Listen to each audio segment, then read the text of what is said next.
Zakatul fitri li syahri Ramadan kasajdatis sahwi lis shalah. Jadi zakat fitri di bulan Ramadan kedudukannya sama seperti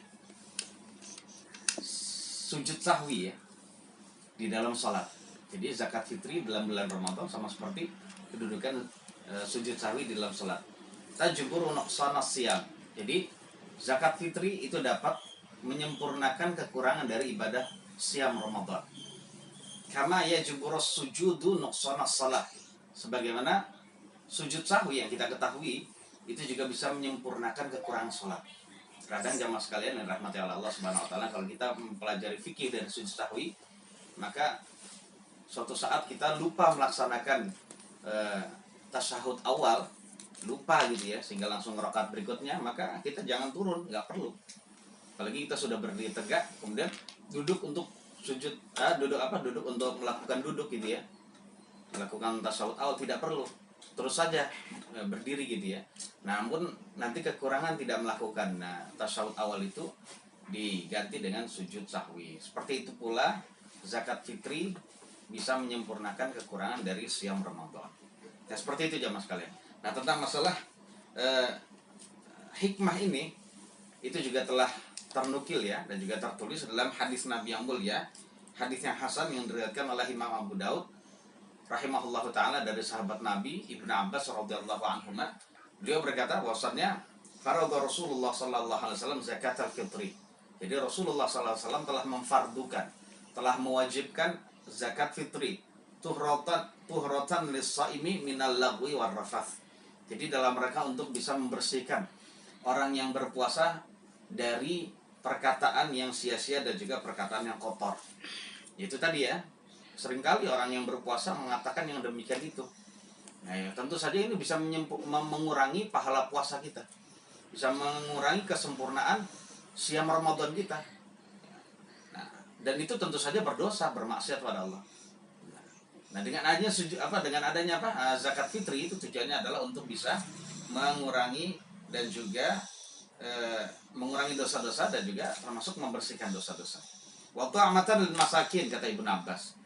Jadi juga dalam rangka untuk bisa memberi makan kepada orang-orang miskin. Jadi ada efek sosialnya juga. Jadi ada efek dampak sosialnya juga, yaitu memberikan makan kepada orang-orang miskin yang tidak bisa makan ketika itu. Dan seterusnya gitu ya, tentang masalah hadis ini. Kemudian poin yang berikutnya jamaah sekalian dirahmati Allah Subhanahu wa taala adalah hukum zakatul fitri. Jadi hukum zakat fitri, apa hukum dari zakat fitri itu? Jadi zakat fitri para ulama telah sepakat akan kewajibannya, kecuali sebagian ulama yang dianggap nyeleneh, yang dianggap ya menyendiri sendiri gitu ya. Jadi adalah kewajiban bagi setiap muslim. Ini berdasarkan hadis Nabi yang mulia diriwayatkan oleh Imam Al-Bukhari dan Muslim serta lainnya. Ya, dari sahabat Nabi Ibnu Umar, beliau berkata faradha Rasulullah sallallahu alaihi wasallam zakatul fitri sa'an min tamr atau sa'an min sya'ir 'ala al-'abdi wal hurr wal-dzakari wal-untha was-saghiri wal-kabiri minal muslimin. Perhatikan jemaah sekalian. Jadi Nabi sallallahu alaihi wasallam telah memfardukan atau telah mewajibkan zakat fitri 1 sa' dari tamar kurma, 1 sa' dari gandum syair, 1 sa' dari gandum yang lain. Diwajibkan kepada siapa? Kepada hamba sahaya dan juga orang merdeka, kepada laki-laki dan perempuan, kepada orang yang anak yang kecil dan juga orang yang dewasa. Pokoknya itu adalah umat Islam semua. Pokoknya yang disebut sebagai umat Islam ya, yang beragama Islam, dia wajib mengeluarkan zakat fitri gitu ya. Wa amara biha an tu'adda qabla khurujin nas ila shalah. Dan Nabi juga sallallahu alaihi wasallam memerintahkan agar zakat fitri itu ditunaikan sebelum orang-orang keluar menuju mushola salat Id untuk melaksanakan salat Id. Jadi demikian jemaah sekalian. Jadi zakat fitri hukumnya wajib. Hampir semua ulama kita katakan hampir semua ulama. Nah, ini mengatakan bahwa zakat fitri hukumnya wajib. Namun tentang masalah poin ini jemaah sekalian perlu diingat, ada perbedaan antara zakat fitri dengan zakat mal. Kalau zakat fitri, dua-duanya ada sisi persamaan dan juga ada sisi perbedaan. Sisi persamaannya jemaah sekalian, zakat fitri dengan zakat mal sama-sama wajib. Ya, sama-sama wajib. Dan yang apabila tidak dilakukan maka hukumnya berdosa bagi pelakunya. Kemudian sisi perbedaannya apa jemaah sekalian? Sisi perbedaannya adalah zakat fitri, ya, apabila ditinggalkan maka hukumnya berdosa, ya. Kemudian zakat mal apabila ditinggalkan hukumnya sama-sama berdosa, namun tingkatan dosa apabila seseorang tidak mengeluarkan zakat mal itu lebih besar. Tingkatan dosanya lebih besar. Kemudian perbedaan yang lain, orang yang mengingkari kewajiban zakat fitri tidak dihukumi kafir dan murtad. Ya. Kemudian orang yang mengingkari zakat mal maka dia dihukumi kafir dan murtad, ya Mas. Jadi demikian. Kemudian perbedaan yang lain, kalau kita lihat ada rukun Islam, ya, yang ketiga adalah setelah 2 kalimat syahadat, kemudian salat, kemudian zakat. Yang disebut zakat yang masuk dalam rukun Islam itu adalah bukan zakat fitri, tapi itu adalah zakat mal, jemaah sekalian. Ini adalah perkataan ulama yang bisa kami nukil tentang masalah hal ini. Jadi perbedaan zakat fitri dengan zakat mal adalah demikian itu. Jadi kalau dikatakan zakat fitri itu bukan termasuk rukun Islam, tapi yang disebut rukun Islam itu adalah termasuk adalah zakat mal itu, ya. Zakat mal di dalamnya adalah zakat tijarah, ada zakatul bahaim gitu, atau mawashi, atau zakatul zuru gitu, dan lain-lain. Kemudian jamaah sekalian yang dirahmati oleh Allah Subhanahu wa taala, poin yang berikutnya kita akan jelaskan tentang kepada siapakah zakat fitri itu wajib. Jadi jamaah sekalian yang dirahmati oleh Allah Subhanahu wa taala, zakat fitri itu hukumnya wajib bagi orang yang memenuhi syarat-syarat berikut ini. Yang berarti menunjukkan orang yang tidak memenuhi syarat berikut ini, jamaah sekalian, hukumnya dia tidak berkewajiban mengeluarkan zakat fitri. Yang pertama wajibnya adalah al-Islam. Jadi syarat yang pertama seseorang wajib mengeluarkan zakat fitri adalah al-Islam.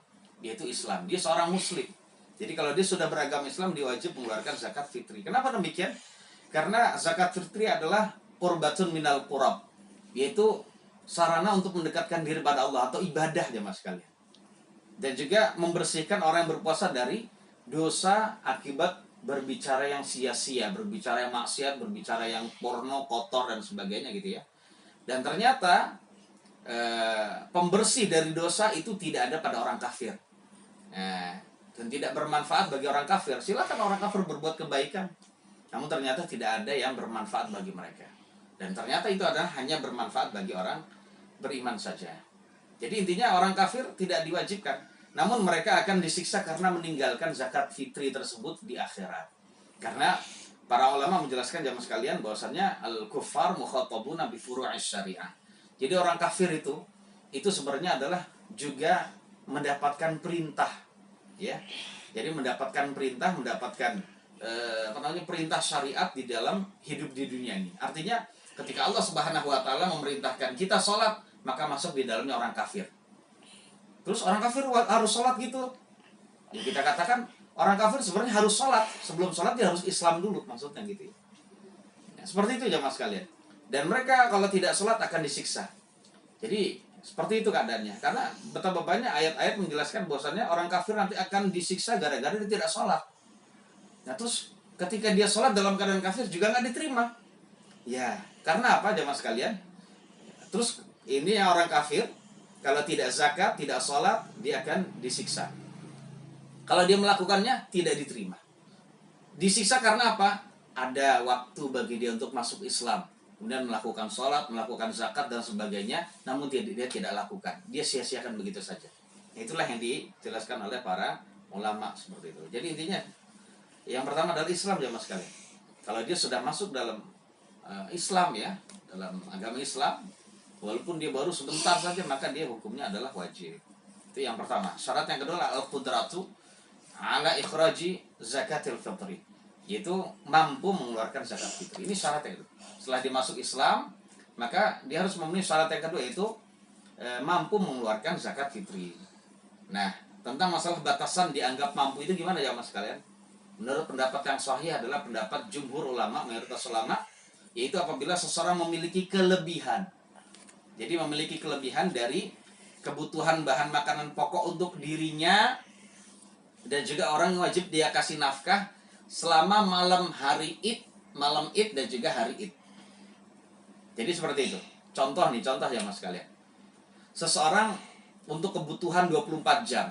kebutuhan makan dirinya dan juga keluarganya untuk selama 24 jam ya, malam Id dan juga hari Id, contohnya 100.000 misalnya. Ini contoh ya Mas sekali. Nah, ketika dia memiliki 100.000 plus ada kelebihan. Ada kelebihan lagi. Kelebihannya tentu saja adalah kelebihan yang memang cukup untuk mengeluarkan zakat fitri juga. Contohnya zakat fitri untuk keluarganya 100.000. Makannya di 100.000, zakat fitrinya 100.000. Dia punya 200.000. Ini contohnya. Maka ketika dia punya 200.000 saat itu, dia wajib mengeluarkan zakat fitri ya Mas sekalian. Jadi dia wajib mengeluarkan zakat fitri. Kita lihat hadis Nabi yang mulia. Jadi pendapat, dan ketika dia memiliki 200.000 di malam Id dan juga hari Id. Adapun di hari Id yang kedua, maksudnya hari Idul Fitri yang kedua, dia harus nyari kerja lagi. Maka tidak mengapa. Tidak mengapa. Artinya ketika itu dia tetap dianggap sebagai orang yang kaya ya Mas kalian. Perhatikan, di dalam Islam menganggap bahwasannya kaya itu tidak harus muluk-muluk, dia harus punya rumah, dia harus punya kendaraan. Tidak demikian ya Mas kalian. Jadi syariat kita menganggap bahwasanya seseorang yang memiliki yang bisa mengenyangkan dirinya dan keluarganya selama 24 jam gitu ya, malam dan juga siang, maka saat itu disebut orang kaya. Kita lihat hadis Nabi yang mulia. Rasulullah Sallallahu Alaihi Wasallam bersabda, hadis ini diriwayatkan oleh Al Imam Abu Dawud dengan sanad yang hasan. Ya, Nabi kita Sallallahu Alaihi Wasallam bersabda, "Man sa'ala wa 'indahu ma yughnihi fa innama yastaksiru minan nar." Kata Nabi alaihi salatu wasallam bersabda, barang siapa yang minta-minta dalam keadaan dia sudah memiliki harta yang cukup bagi dia, ya, maka pada hakikatnya dia hanya memperbanyak api yang masuk ke dalam mulutnya. Ya perhatikan ya, dia minta tapi sebenarnya sudah cukup. Nah sebenarnya adalah yang dia minta itu adalah api. Dapat uang terus masuk ke dalam mulutnya itu adalah memasukkan api itu jamaah sekalian. Ya demikian. Karena dan juga saat itu setelah Nabi bersabda, ada sebagian sahabat Nabi yang berkata, "Ya Rasulullah, wa ma yughni?" Wahai Rasulullah, berapa ya batasan sehingga seseorang dianggap itu sebagai orang yang cukup ya, sehingga tidak boleh minta-minta. Kita lihat Nabi sallallahu alaihi wasallam bersabda, "Ayyakuna lahu shiba'u yaumin wa lailatin." Yaitu dia memiliki bahan makanan pokok yang bisa mengenyangkan dia satu hari dan semalam. Untuk sehari dan semalam 24 jam untuk bisa mengenyangkan dirinya dan juga orang yang wajib dia kasih nafkah selama 24 jam. Nah kalau sudah demikian itu maka disebut sebagai orang yang kaya ya Mas sekalian. Ya. Namun kalau dia hanya memiliki, contoh ya, dia bekerja seharian hanya mendapatkan makanan untuk dirinya dan keluarganya saja, nggak ada lebihnya dari itu, hanya 100.000 misalnya, anaknya banyak gitu ya, hanya 100.000 ya Mas sekalian. Dia tidak bisa mengeluarkan lebih dari itu. Dia bisa sih mengeluarkan zakat fitri, tapi habis itu dia harus minta-minta. Maka ketika itu jamaah sekalian dia tidak wajib ya. Sebab ketika itu dia berkewajiban untuk memenuhi kebutuhan dirinya sendiri dulu. Ini berdasarkan keumuman dari sabda Nabi yang mulia yang diriwayatkan oleh Imam Muslim, di antaranya Rasulullah SAW bersabda, "Ibda binafsik." Jadi mulailah dalam memberi nafkah kepada dirimu. Tsumma biman ta'ul. Kemudian orang yang kamu tanggung ya, seperti itu. Jadi ini adalah pendapat jumhur yang kuat ya Mas sekalian, yang dirahmati oleh Allah Subhanahu wa taala. Kemudian ya Mas sekalian yang dirahmati oleh Allah Subhanahu wa taala, yaitu yang berikutnya adalah beberapa hal yang berkenaan dengan masalah kemampuan ini ya. Jadi ada dua intinya. Ada dua syarat. Seseorang wajib mengeluarkan zakat fitri, itu Islam dan kemampuan. Kalau dianggap salah satunya tidak terpenuhi, maka dia tidak wajib mengeluarkan zakat fitri. Kemudian di sini ada beberapa hal yang bisa kita bahas atau bisa kita jelaskan tentang masalah kemampuan ini jamaah sekalian ya. Jadi sekali lagi tentang masalah zakat fitri itu wajib bagi setiap muslim, baik dia tadi kita katakan adalah sebagai statusnya budak atau orang merdeka. Jadi bagi orang yang memiliki kut itu adalah bahan makanan pokok bagi dirinya dan juga keluarganya di hari dan juga malam itu ya, seperti itu. Contohnya siapa orang yang wajib dia kasih nafkah? Dirinya dan juga keluarga yang wajib dia kasih nafkah. Istrinya. Kalau istrinya lebih dari satu atau lebih dari satu ya, dia harus bisa memberi kecukupan itu, ya. Anaknya satu atau lebih dari satu, dia harus bisa memberi kecukupan. Ya, karena sekali lagi dia berkewajiban untuk memberikan kecukupan bagi dirinya sendiri dan keluarganya terlebih dahulu. Adapun ada kelebihan, dan kelebihan itu memang bisa cukup untuk bisa mengeluarkan zakat bagi mereka, maka wajib dikeluarkan. Jadi seperti itu. Nah, di sini ada beberapa catatan ya Mas sekalian tentang masalah hal itu. Yang pertama adalah tentang masalah budak tadi ya. Kok budak wajib mengeluarkan zakat fitri? Kita katakan wajib. Sang istri wajib, dia tidak punya uang, tidak punya pekerjaan, gimana? Maka kita katakan nih wajib mengeluarkan itu adalah orang yang wajib memberikan nafkah dia, yang mengeluarkan. Jadi kewajiban mengeluarkan zakat fitri itu sama seperti kewajiban memberikan nafkah. Artinya siapa saja yang wajib memberikan nafkah pada seseorang, maka dia juga wajib memberikan zakat fitri atau mengeluarkan zakat fitri untuk orang yang dia nafkahi itu. Jadi seperti itu. Jadi siapapun itu ya Mas kalian, siapapun. Di sini ada beberapa faidah yang, namun di sini ada beberapa ada beberapa kaidah ya. Sebelum faidah kita akan jelaskan kaidah dulu. Kita tahu bahwasanya setiap orang ya yang wajib memberikan nafkah kepada seseorang gitu ya, maka ia juga wajib mengeluarkan zakat fitrinya orang yang dia nafkah itu.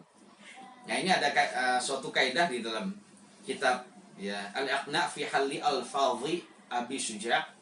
Jadi ada suatu kaidah dalam zakat fitri yang disebut dhabit ya dalam bahasa fikih ya.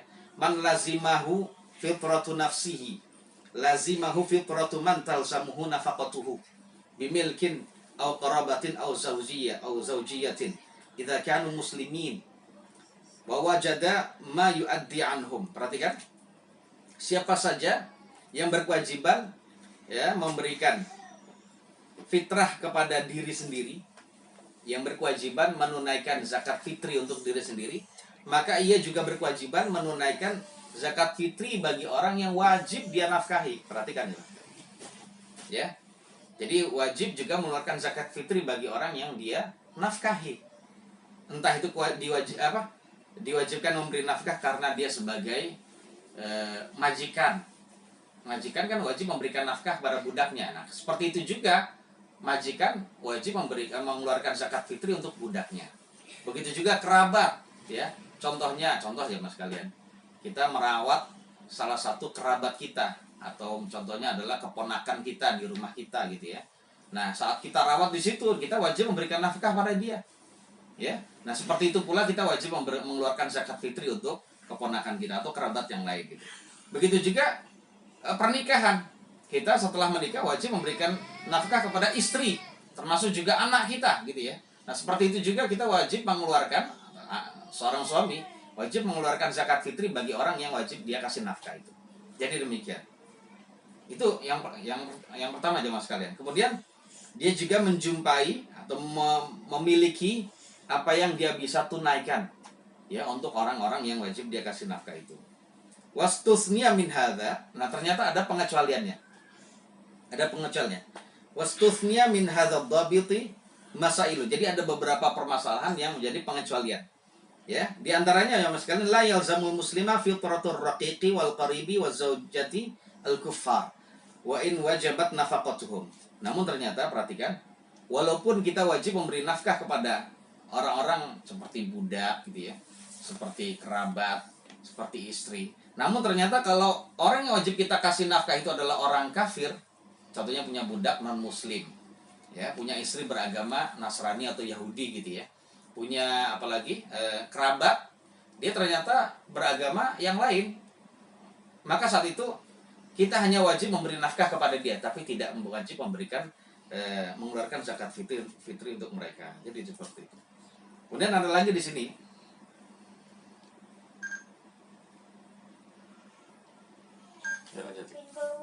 Kemudian ada lagi ya penjelasan dari sebagian fatwa ulama, wa man tabarra'a bi nafaqati insanin syahra ramadan lam tajib alaihi fitratuhu allati hiya tabi'atun lin nafaqati awil hajah. Jadi terkadang ada orang yang tidak wajib memberi nafkah kepada orang, tapi dia tetap memberikan nafkah. Ada orang yang berderma memberi nafkah kepada seseorang di bulan Ramadan jamaah sekalian. Maka ketika dia berderma, jadi memberi nafkah bukan karena kewajiban, tapi ya berderma. Jadi berderma saja. Jadi dengan sukarela gitu ya. Maka dalam keadaan demikian itu dia tidak wajib memberikan atau tidak wajib mengeluarkan zakat fitri kepada orang yang dia nafkahi. Itu perhatikan ya, seperti itu ya jamaah sekalian ya. Alasannya apa? Dia tidak wajib memberikan nafkah, maka dia juga tidak wajib mengeluarkan zakat fitri. Kemudian setelah kita membicarakan tentang kaidah yang berkenaan dengan zakat fitri jamaah sekalian, di sini ada beberapa fawaid ya, ada beberapa faedah atau tambahan-tambahan yang berkenaan dengan zakat fitri. Yang pertama adalah, ini jarang yang mengetahui jamaah sekalian, mohon diperhatikan. Yang pertama adalah la yalzamur rajulu atau la yalzamur rajula ikhraju zakatil fitri an zaujatihi allati lam yadkhul biha li'annahu la talzamuhu nafaqatuha. Jadi tidak berkewajiban seseorang mengeluarkan zakat fitri untuk istrinya yang belum pernah berhubungan intim dengan dia. Perhatikan, saya ulangi. Tidak wajib seorang suami mengeluarkan zakat fitri untuk istrinya yang belum pernah ia berhubungan intim dengannya. Karena alasannya apa? Alasannya kata ulama adalah dia ketika itu belum pernah berhubungan intim, dia belum berkewajiban memberi nafkah. Perhatikan, karena sang istri mungkin ya habis, contoh ini ya, ada orang yang setelah melaksanakan akad, setelah selesai sah gitu jamaah sekalian melaksanakan akad gitu, dia saat itu ada panggilan tugas negara. Kamu harus tugas sekarang karena negara dalam keadaan darurat contohnya gitu. Negara dalam keadaan darurat. Siap dan. Nah, ini contoh adalah TNI misalnya. Ya, daripada negara kocar-kacir atau dikuasai musuh, ya sudah. Dia mengutamakan kepentingan negara. Siap dan akhirnya dia pergi gitu jamaah sekalian. Dia pergi belum sempat berhubungan dengan istrinya. Beberapa lama, mungkin sampai berbulan-bulan. Sampai menjumpai apa? Menjumpai Ramadan dan bulan Syawal itu. Nah, ketika itu dia wajib mengeluarkan zakat fitri untuk dirinya saja. Tapi dia tidak wajib mengeluarkan zakat fitri untuk istrinya yang sudah halal bagi dia. Karena apa jamaah sekalian? Dia belum pernah berhubungan intim dengannya. Jadi seperti itu ya. Jadi kalau dikatakan tidak wajib, maka bukan berarti tidak boleh. Seandainya dia ingin mengeluarkan untuk istrinya, silakan saja. Maka kita katakan di sini hukumnya adalah tidak wajib. Karena kalau kita membahas tentang, jadi cakupan sangat luas ya. Ternyata zakat fitri juga masuk dalam hukum berkenaan dengan bab nikah ya Mas. Karena di dalam bab nikah kita jelaskan bahwasannya ada penjelasan dari para ulama maksud saya. Karena syarat wajib seorang suami memberikan nafkah kepada istrinya sebelum berhubungan. Yang pertama syaratnya adalah sang istri sudah memberikan kesempatan kepada suaminya untuk berhubungan intim dengan diri. Istrinya menerima sudah memberikan kesempatan. Ya gitu ya. Itu syarat yang pertama. Syarat yang kedua adalah antakuna zaujatu mutiqatan lil wati. Syarat yang kedua adalah istrinya